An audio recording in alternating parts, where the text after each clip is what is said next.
Hey,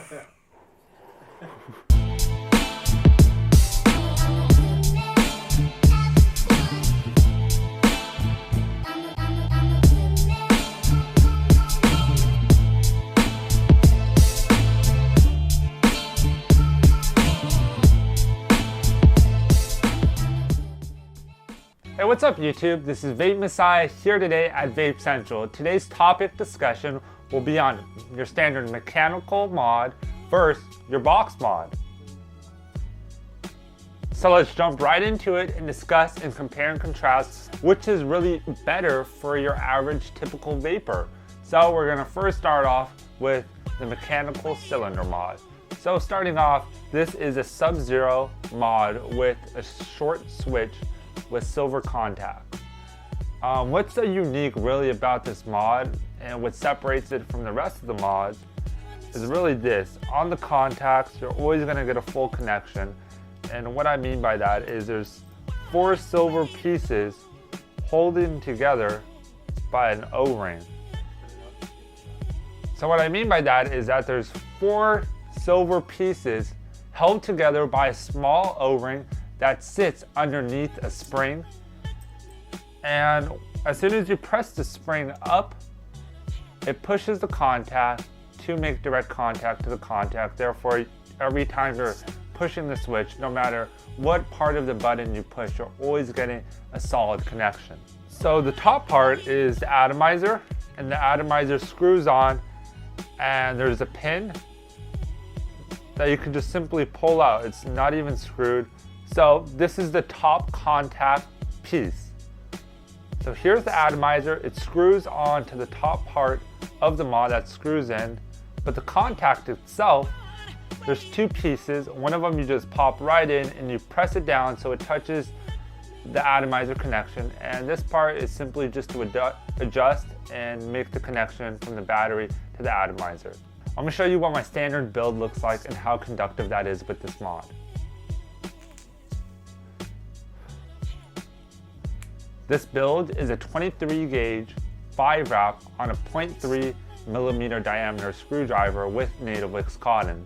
It's juiced with your typical 70-30 VG-PG ratio juice. So the vapor on it is very good. It's smooth, not too warm, not too hot, and you get an enormous amount of vapor production. So the person that's looking for a good amount of vapor so they can get their nicotine delivered quickly, I believe this device is really good, but the hotter the vapor, the less flavor you're gonna get. So that's the main problem with this. You can't run a super cool build, and a cool build is typically like your 26 gauge 12 wrap or 26 gauge 9 wrap or even 24 gauge 9 wrap, because the ramp up time is gonna be so slow, you're not having the wattage desired or the power needed to push out how much vapor you really want out of that build. So that's where box mods do come in. So to start off, I have 2 box mods that we can compare. So this is a DNA 40 chip, very standard basic chip, and you're often going to find it in high-end box mods. This is not a high-end box mod, but you're definitely going to find this chip in a lot of high-end box mod. It was the first chip ever invented that has temp control in it. So it sets a huge history in the vape game as itself. But this tank is amazing. It's called a Hurricane. It's made in Sweden. The flavor on it is amazing. But this setup is a D2, goes up to 75 watts with the Silver Play Nano. Both have rebuildable decks, so you don't have to buy coils. All you have to do is build it yourself and you'll save a lot of money. I will also be talking about the Snow Wolf, which goes up to 200 watts, or the Raylo, made by Wismic and Jabo Designs. So those 2 specifically, you can build down to 0.05 ohms and bump it up to 200 watts. So that's a lot of power and a lot of vapor you're gonna be pushing out.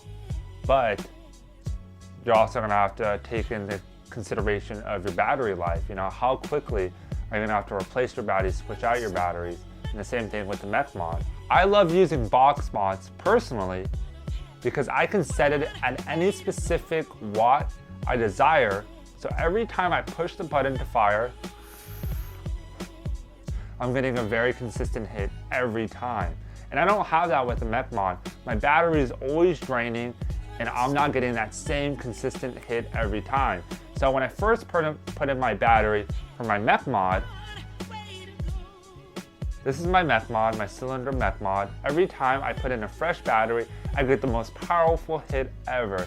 It's fresh, it's good, and it's running great. But throughout the day, it starts to die. I gotta replace my batteries, switch them out. But with the box mod, it's very consistent every time. Every time I push the button and I take a drag, I'm getting that same amount of power every time. And for cooler builds, you can put cooler builds on here on tanks and get that amazing amount of flavor with the vape production you do want. So that kind of being said, you know, which one is really good? Which device is better? In my perception, box mods are way better. You know, they deliver the technology that people want. There's no reason to go to a cylinder mod if you have a box mod. A box mod even tells you your battery life. You don't know that with the Mech mod. People damage the cells of their batteries, and with this, it's kind of virtually impossible to damage your batteries. So, box mods are great. I love it as my everyday use. I carry this setup everywhere I go. I hand them on with the DNA 40 chip in a Hurricane tank. I have it at 30 watts because I don't need this big cloud coming out.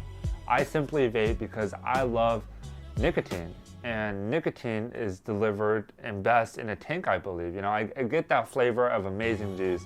I get the consistency of the power needed, so. But as doing vape tricks goes, I love this for blowing fat clouds, and I love this for the convenience of doing tricks, for it allows me to use both of my hands when pushing at an O, or simply competing in a cloud comp. Cloud comps, most of the time, and generally speaking, require you to use the Mech Mod. I personally love Mech Mods, and I always have, but for my all-day vape, I've been using my tank and my box mod lately. So let's do a quick rundown of your cylinder mod versus your Mech Mod. The pros and cons of your cylinder Mech Mod.